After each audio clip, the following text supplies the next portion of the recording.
Can I also now take the honor to invite Dr. Kin Mong Win, Dr. Sameer Shah, Dr. Harmeet Malhi, Dr. Sukriti Baveja to please chair the next session on what's new in understanding in MASLD pathobiology. Well, we're going to start the section 3 of the MASLD symposium. This section is very important in the sense that the two factors, one is the phenotypes and the genotypes, the genotypic, how are they affecting the progression of the disease and response to therapy. So the first speaker will be no other than the well-renowned Professor Arun Sanyal. Arun Sanyal will talk about the phenotypes, their response to therapy or the progression. Let's welcome Professor Arun Sanyal. Dr. Sukriti Baveja, if you're there in the auditorium, we request you to chair this session. Dr. Sukriti Baveja.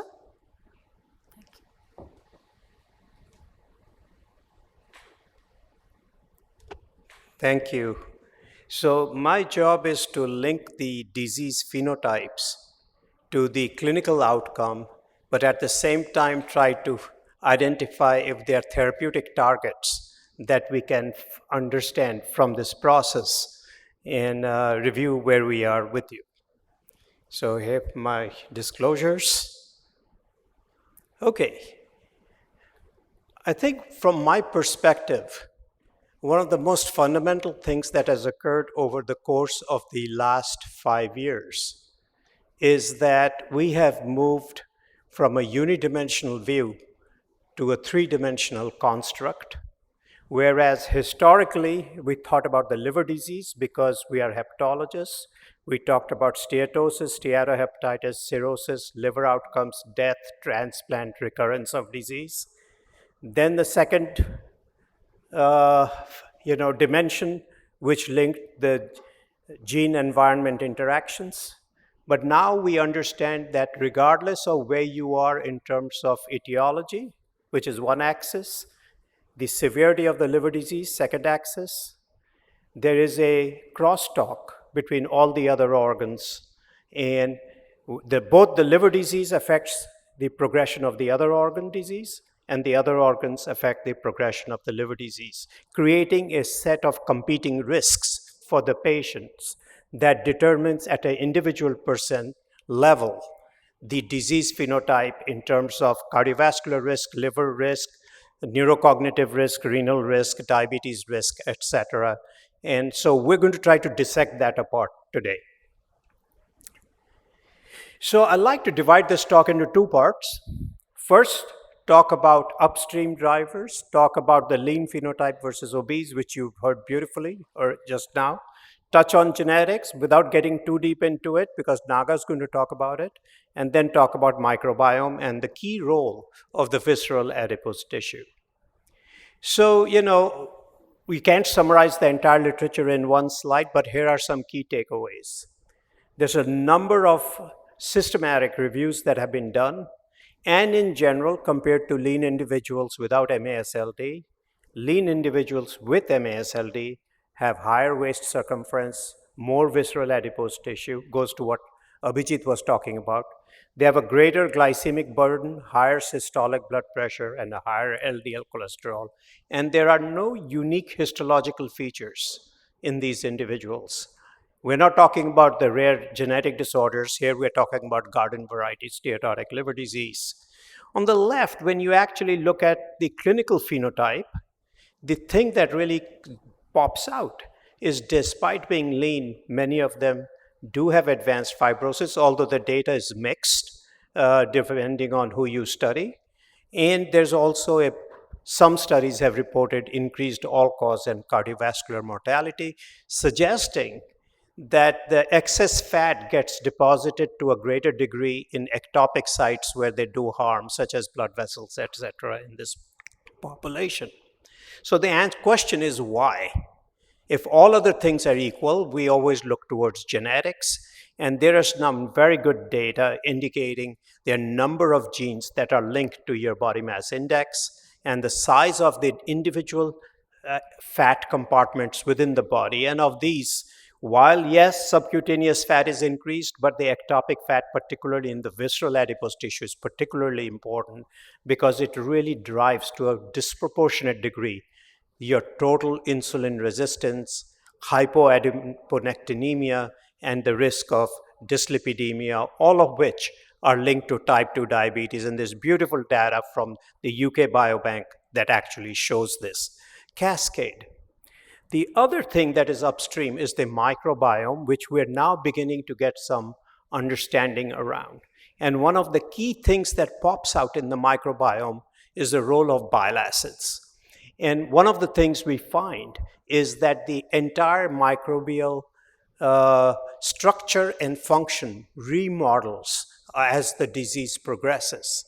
And the subset of the microbiome that metabolizes bile acids or is sensitive to bile acids, this is called the bile acid biome. This changes over time as the disease progresses. And in the stool, deoxycholic acid, DCA, increases. So you would expect that if you decrease DCA, you restore symbiotic healthy microbiome as a target, and you would improve gut integrity. Deoxycholic acid has been linked also to this growing relationship between MASLD and colorectal cancer. And here what we showed is that there are bacteria, which are the healthy bacteria, which are actually very sensitive to the antibiotic functions of deoxycholic acid, and actually they die out. So we were looking at the expression of genes that are particularly present in these healthy microbiota, and you can see most of the data on the right are in blue, indicating they're decreased as you progress through different phenotypes towards more advanced NASH. The microbiome, of course, does a lot more. It affects gut permeability, fat absorption, absorption of bacterial toxic products, and something called metabolic endotoxemia, short-chain fatty acids, and is increased in things like ammonia and TMAO, etc. But probably the sum total, the biological effect of all of this, is that it contributes to a systemic state of inflammation and also sensitizes the liver to all of the cytokines and lipids coming to it, so you get more injury and more inflammation as a result. And one of the critical things that also happens, that it affects the brain from the signals that go from the gut that change how our entire body handles metabolic stress. So your entire metabolic architecture is reset based on signals from the gut, and which work through the hypothalamic pituitary axis. So there is this overarching model of physiological and pathological nutrition-related aging, where physiologic or normal aging, which requires somewhat lower levels of nutrition, essentially do not lead to this toxic inflammatory response, whereas overnutrition alters the gut-liver axis, the gut-brain axis, the gut-adipose tissue axis, leading to changes in what we call clock genes, which reset the entire metabolic machinery to be turned on and to basically lead to overactivation of this machinery that stresses these cells, injures the cells, activates the innate immune system, leading to chronic inflammation. And this, of course, can be compounded by alcohol, which is like adding a catalyst to the fire, a fuel on the fire, where even within people who are drinking less than the usual thresholds for calling something pure MASLD, you can see the more you drink, the more likely it is that you have a red color box. So on the x-axis, you're seeing from very low to about low to moderate alcohol consumption. Then you have MET-ALD. And then on the y-axis, you're looking at the number of cardiometabolic risk factors. And you see progressively as you go to the top, these are turning red. So of course, alcohol is a major, major risk factor. But now, there are very encouraging data from GLPs talking of therapeutic targets that it may actually reduce alcohol use disorder in addition to improving the liver itself. So now let's focus on the liver, and we'll cover the genetics, epigenetics, transcriptome, proteome, metabolome, and cell-cell interactions. So a simplified concept of how the liver disease progresses goes through these 4 steps, where the first step is a metabolic overload of the liver with glucose and fat, in addition to being exposed to inflammatory cytokines from the circulation. Together, this basically produces what metabolic stress. And if the cell gets stressed enough, it will die, and it can die through a number of mechanisms. But in the process, there is, in between those two, there's oxidative stress, there's unfolded protein response, there's mitochondrial stress, but it injures the organelles of the cell, turning on the innate immune system. And then the innate immune system basically develops its own internal rhythm and activation, which triggers fibrogenic remodeling. And eventually, the entire process culminates in an overhaul of the architecture of the liver, which we see primarily as fibrosis, but it's more than fibrosis, and that's what results in cirrhosis. So now that we understand the core elements of the disease, let's take a deeper look into some of the individual pieces. So we've already learned about PNPLA3 being the sort of prototype MASH gene mutation. But now we have good insights into the mechanisms by which this actually not just accounts for fat accumulation, but actually leads to steatohepatitis, where through increased oxidized fatty acids, there's an increase in ceramides, sphingosine, and immune activation, which leads to increased in inflammatory pathways such as JNK and activating TGF-beta to cause fibrosis. Similarly, with HSD, we now found that the HSD basically protects by decreased senescence in MASH, and this is already being translated into therapeutics. We have recently published a data with silencing HSD, which shows if you look at the purple bar, you can see that it's substantially decreased in placebo compared to this silencing RNA. And essentially, those are the people whose disease worsened from baseline to end of study. And so this is already being translated. Moving on to epigenetics, there's some data now that, as we talked about, NASH is a disease of accelerated aging and senescence. And there are epigenetic signatures for that, and there are already markers for that. And there are now early studies using senolytics to see whether the disease scores can be modified with this.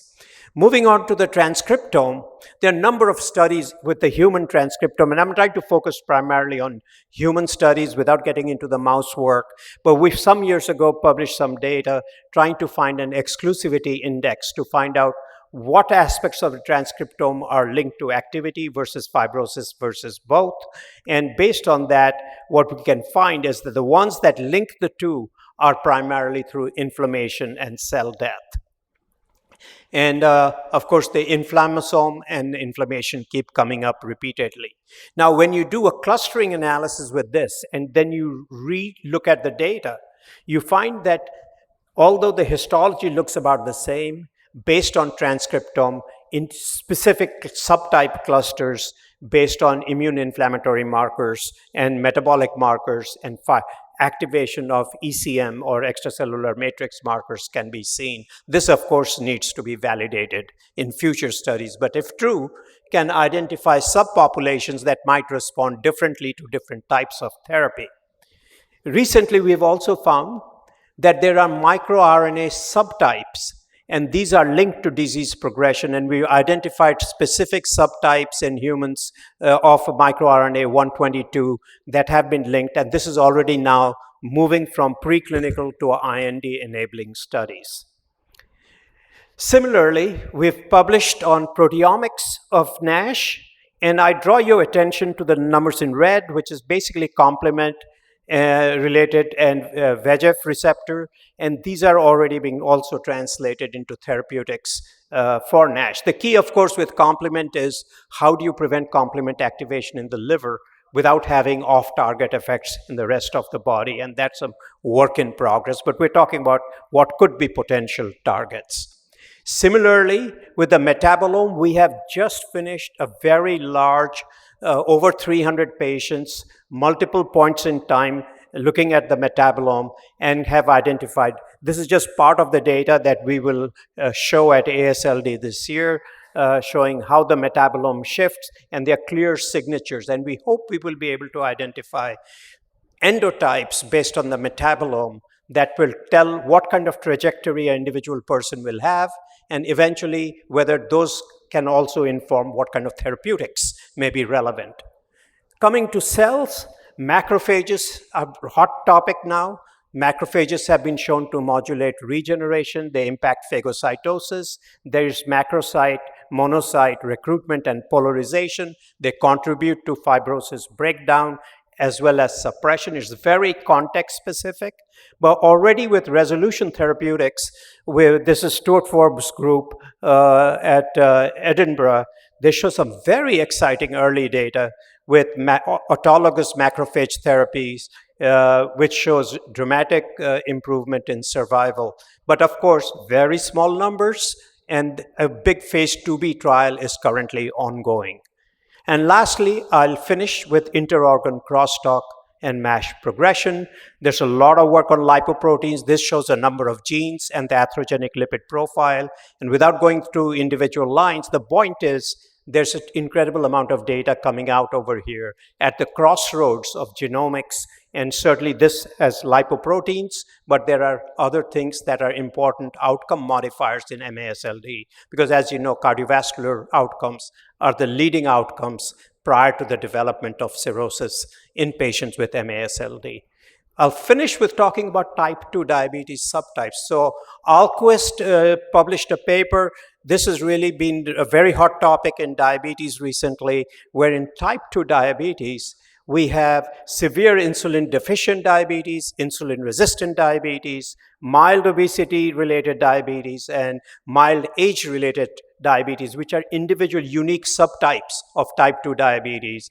And it's really the insulin-resistant diabetes that is particularly linked to development of fibrosis. So the key takeaways are that MASLD progression is modulated by upstream drivers, of which nutrition-related expansion of visceral adipose tissue and metaboinflammation and loss of clock gene regulation are key elements. Several genetic transcriptomic, proteomic, metabolomic factors have been linked to metaboinflammatory fibrosis progression, providing novel targets for intervention, and there's substantial crosstalk between liver and extrahepatic organs, providing an explanation of their interrelationship and therapeutic approaches. Thank you. Thank you, Arun. Could you join us here, please? For the next talk on incorporating genomics in risk stratification and therapeutic approach, we have Professor Naga Chalasani. I'm not seeing Naga anyway.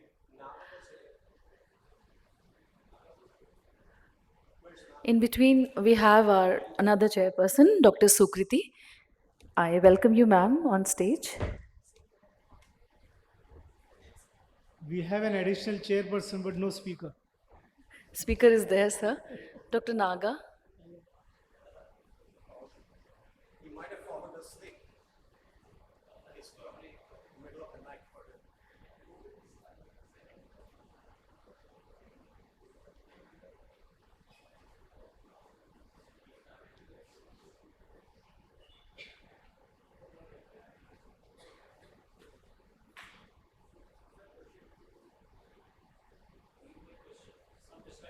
We can have questions and discussions meanwhile. Are there any audience questions? I see someone headed to microphone too. Your talk on the microbiome was good. Have data now that there is a poor GLP response in people who are obese to carbohydrates. Is the microbiome responsible for some of it? Sorry, I didn't catch the first part of what you said. There is a poor GLP-1, endogenous GLP-1 response to carbohydrate intake in people who are obese. Yes. Is the microbiome partly responsible for the same, and can we? Well, I don't know about that specific thing, but the microbiome definitely is very important for GLP. No comment, Dr. Chalasani. So- But the microbiome has been shown clearly to affect the GLP response from the gut. The microbiome produces a number of factors, and particularly the modulation of bile acids affect the cells called L cells, through which there is GLP-1 signaling. So through TGR5 receptor, there is GLP and glucagon have a common ancestral protein, and they get alternately spliced to make either GLP-1 or glucagon. And this can be modulated through the TGR5 pathway. So particularly chenodeoxycholic acid, for example, is the cognate receptor for TGR5, for FXR, whereas deoxycholic is for TGR5. Thank you. So now we go on to the next talk. Naga is here.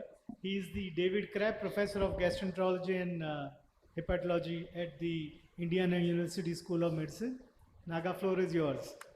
Thank you. Sorry for the delay. I pulled Arun Sanyala on you. That's an old joke. But hey, thank you for the invitation. It's a privilege to be here, always. So let me just get started. These are my conflicts. Just take a moment to look at them. This is the outline. I will touch at a high level about heritability of MASLD. We'll spend a fair bit of time about the PNPLA3, cross-sectional studies, longitudinal, as well as PNPLA3 environmental interactions. Last few slides, I'll talk about the PNPLA3 and other variants, how they may modify the response to some of the therapeutics.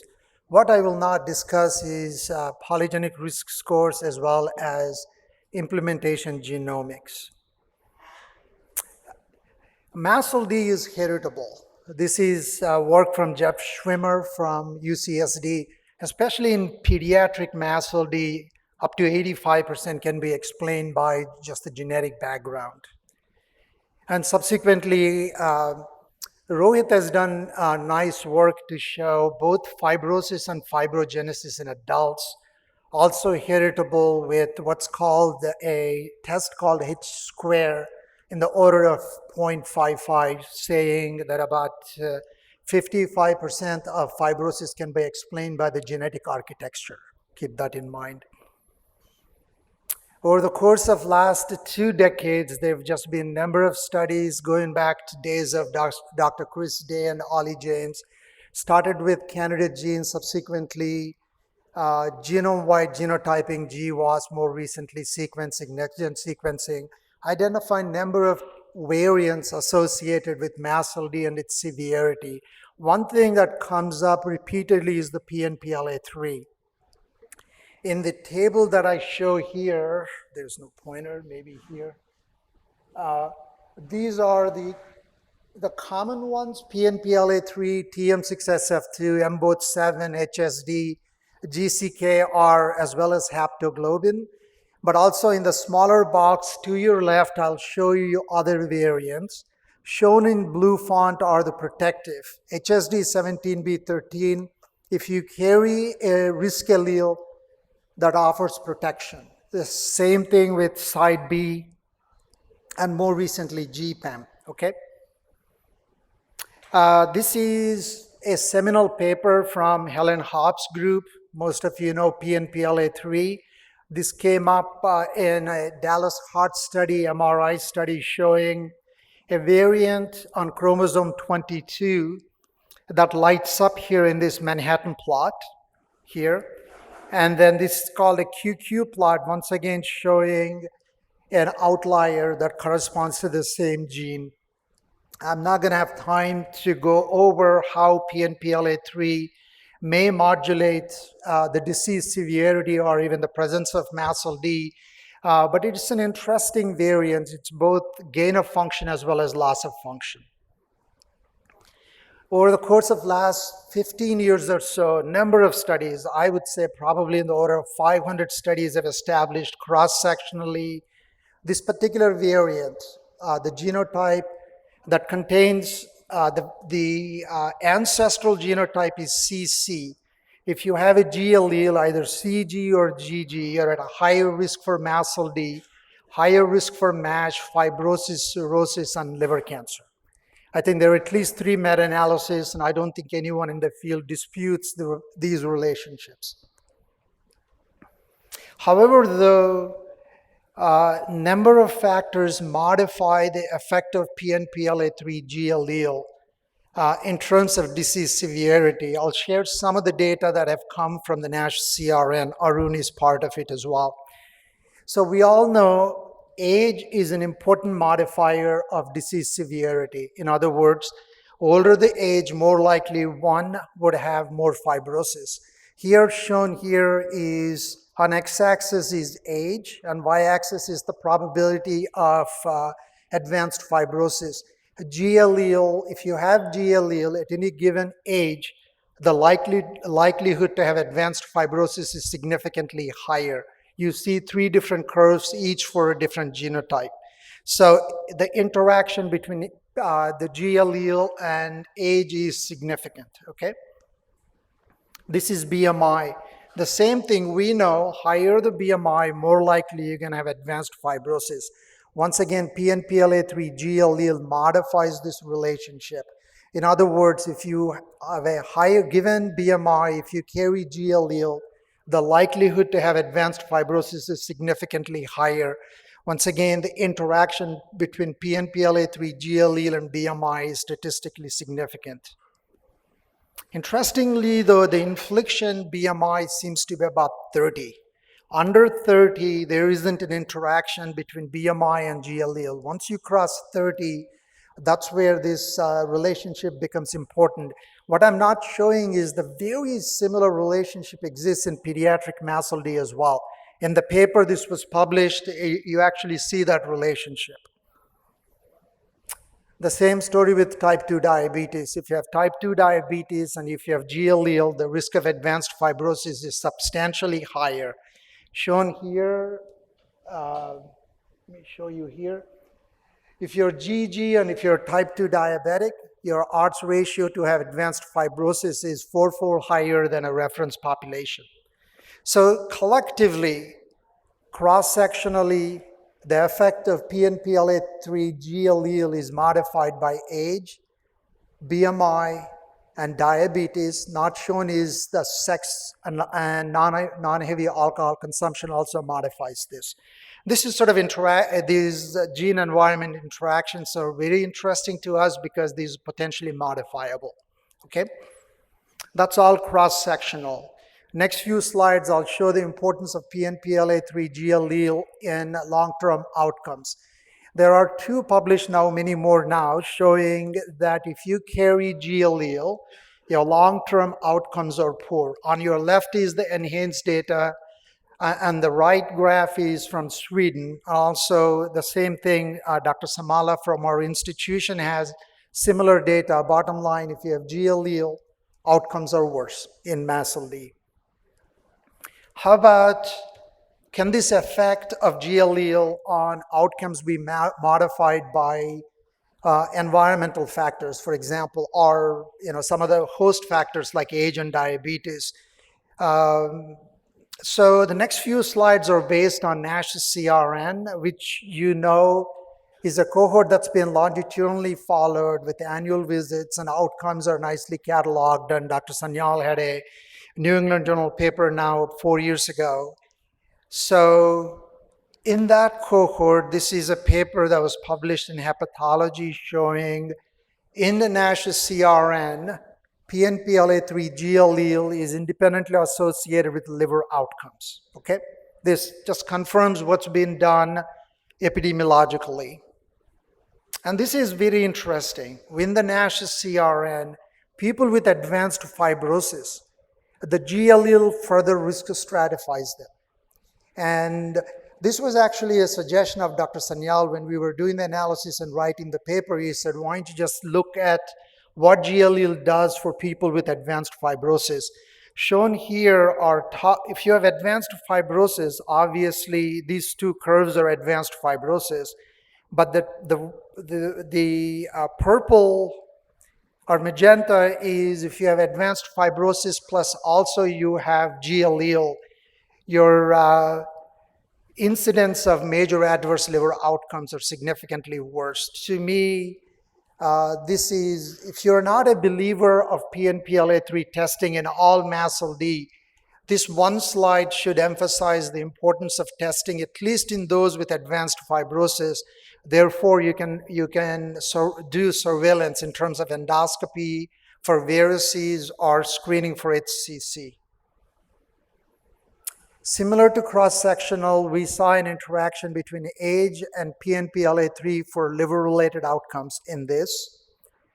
And the BMI is very striking. For example, if you're homozygote for PNPLA3 GG, and if you're a diabetic, your odds ratio for liver-related outcomes is in the order of 8. But I draw your attention, though, if you're no longer diabetic, it's no longer significant. This tells us if you're homozygote for PNPLA3 GG, keeping them non-diabetics is incredibly important because you can arguably prevent all liver-related outcomes.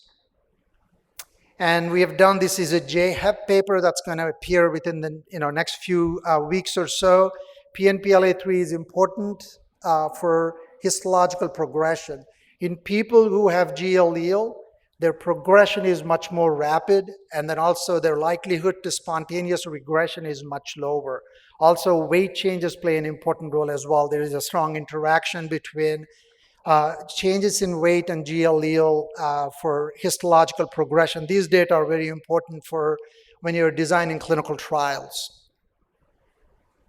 So last few slides, how does PNPLA3 or actually genetic variants modify the response to treatment? There are probably about half a dozen studies showing G allele.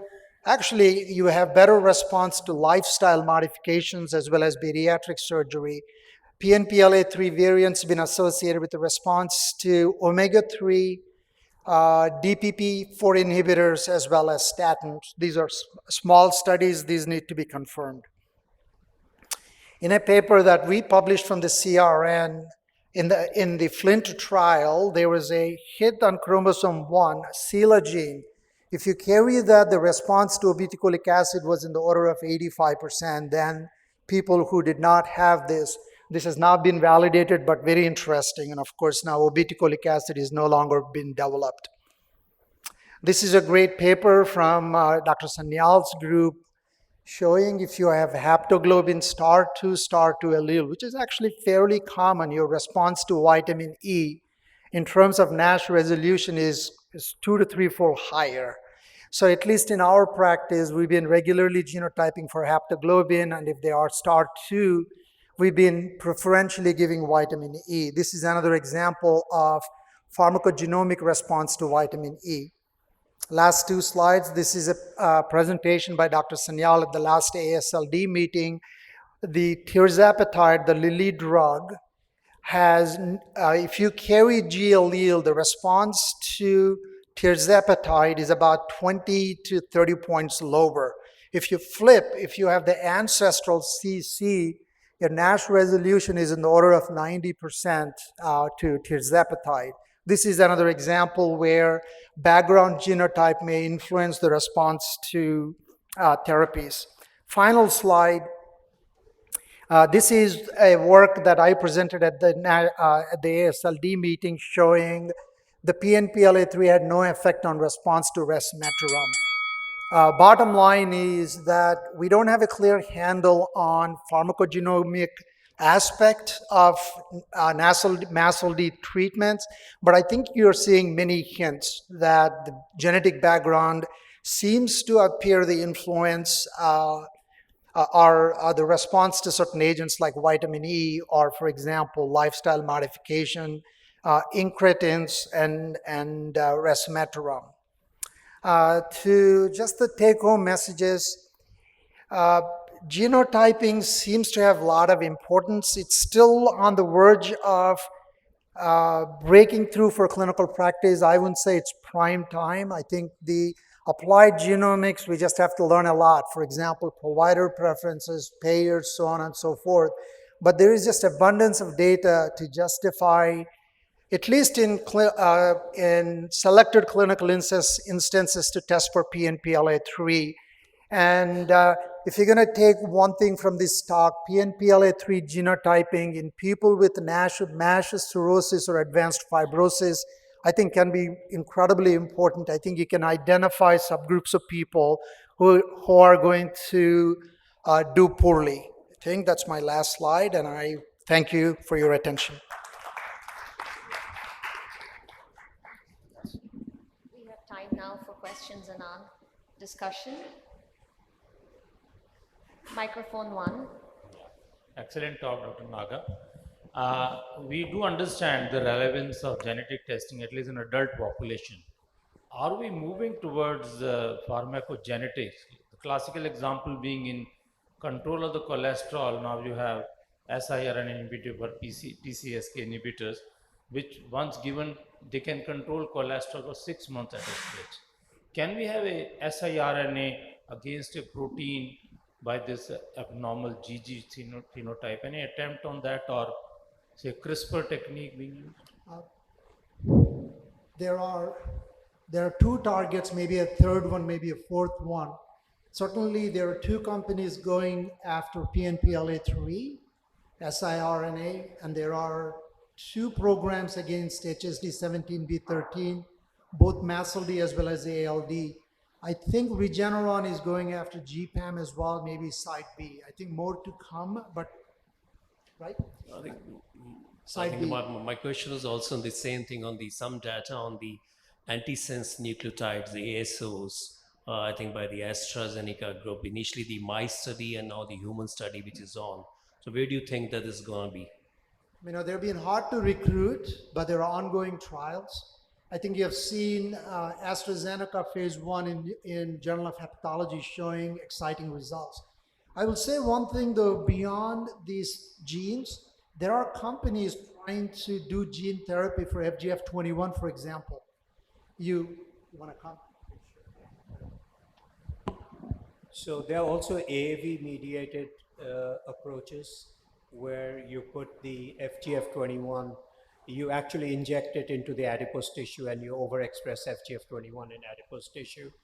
And so it's in early phase, and more to come on this. I think Regeneron is moving into phase 2B trials for the HSD because if you saw in JHEP, just recently we published the HSD silencing RNA work, and I think Rohit published something with the arrowhead molecule about a year ago or so. So those are the two HSD programs that are ongoing. Arun,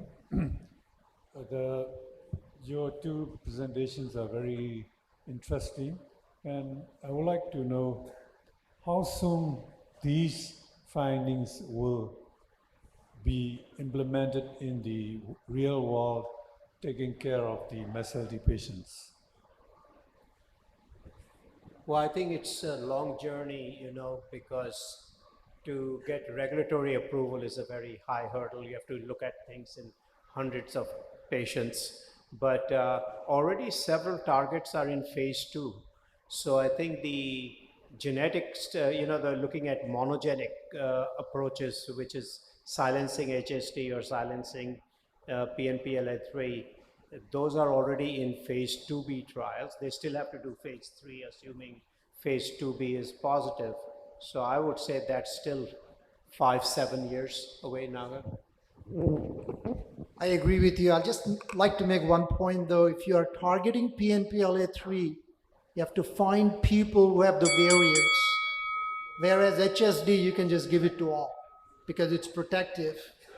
So even knocking down those who have the wild type actually be beneficial.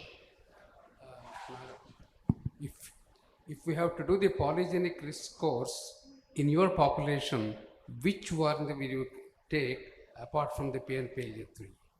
So really great question, Dr. Rao.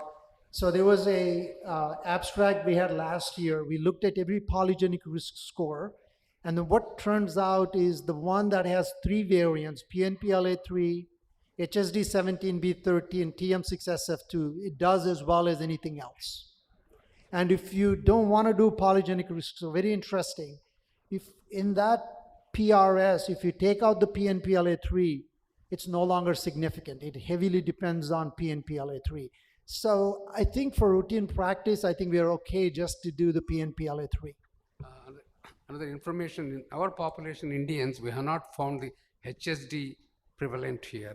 The protective gene is absent in Indian population. Yeah, more so I think you see GCKR a bit higher here as well. So I agree.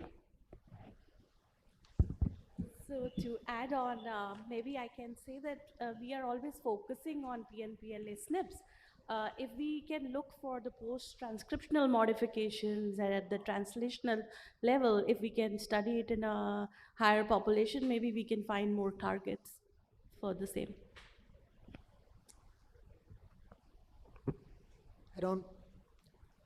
I think fine sequencing, I think you're continuing to identify rare variants and which are incredibly important. For example, side B, which is only the rare variants 1 in 150, but these are protective. So you can knocking down that side B in 149 by recreating that risk allele. So you can really be quite effective. One size does not need to fit all, right? So you can identify targets through a variety of approaches, including genomic, transcriptomic, and even proteomics, metabolomics, cell-based studies. So there are many, many different ways to identify therapeutics, which is why it's very exciting, and there's so much opportunity. One thing too, I think, when we add the word disease at the end of a nomenclature, I think we're not doing the area a service, because disease, historically, the concept came from infectious. When most of the diseases were infectious, there was a clear etiology. So when you call something a disease, you imply a single etiology that causes a single phenotype, whereas most of the chronic diseases we deal with are these incredibly heterogeneous gene environment interactomes that lead to a diverse set of manifestations with a few common features. But then we try to fit everybody into one box and say we need to find one explanation for everybody. And you heard in the very first session how heterogeneous the disorder is, and whether you look at the phenotype, you look at the genotype, you look at every layer, each layer is heterogeneous. So we need different ways of thinking about these conditions. Just one. So you mentioned the difference in response to therapy with PNPLA3 and haptoglobin being used. Do you use it in clinical practice to decide which drug you would give? In our practice, since 2015, we've been genotyping, not through a commercial lab, just our research lab. So we've been doing that. For example, after Dr. Sanyal's data, haptoglobin is one we've been doing pretty intensely. And then all our patients with MASLD, we've been genotyping as well. So why the PNPLA3 mutant doesn't respond well to tirzepatide, and whether you would use it in this population or? No, that's not true. If you look even in the mutant, the response rates are at least as good as anything else with any other drug. It's just that if you have the CC, you get 90% response. So yes, compared to CC, you're right. It doesn't respond as well, but that doesn't mean that you're going to be a non-responder if you're still getting a phenomenal response even in the, but what it's telling you is that genotype can modulate the response. And that data came out of a phase 2B trial. The numbers are very modest. So there's always a risk of false discovery with these. So until there are larger data sets, I won't buy into it yet. I'm being told by the organizers that we're at time. So the next session needs to begin. Thank you, everyone. Thank you, ladies and gentlemen.